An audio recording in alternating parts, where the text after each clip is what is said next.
I love this ever-growing bush, and it has also been my only residence for 600 years.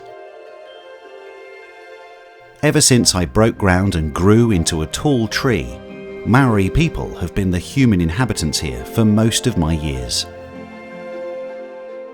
After the flood in this area more than 500 years ago, bush began to grow here to replace the original vegetation.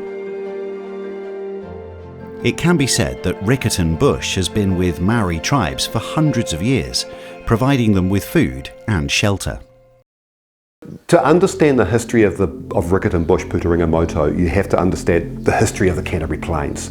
And so the Canterbury Plains are formed by the movements of large rivers coming out of the mountains. So the Waimakariri River currently flows out north of Christchurch, but over the last 10,000 years it's flicked backwards and forwards, so it's gone out to the south to Te Waihora, Lake Ellesmere at times, and it's gone out to the north where it goes now, and it's moved backwards and forwards. And with that, and that movement backwards and forwards has been controlled by large flood events, and massive big floods have come through this area. And so the patchwork of forest and wetland that would have occurred here in Christchurch historically would have reflected that history of flood events. And I suppose think about history too, that occurred in the period when people were here in New Zealand. So that was, people have been in New Zealand for 700, 800 years. So people would have been living here, people would have experienced that flood, and they would have known this bush over generations as it evolved and grew.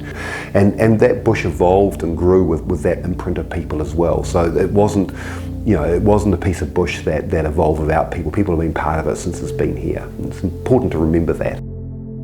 Podocarp forest remaining on the lower part of the Canterbury Plains. So this whole landscape before people arrived in New Zealand would have been a mosaic of forest and shrubland and grassland and wetland, with Polynesian settlement when the Māori people came here, and then with European settlement, almost all of that went, and Riccarton Bush is all that remains. So Puturingamoto is the last remnant of that forest that used to be here.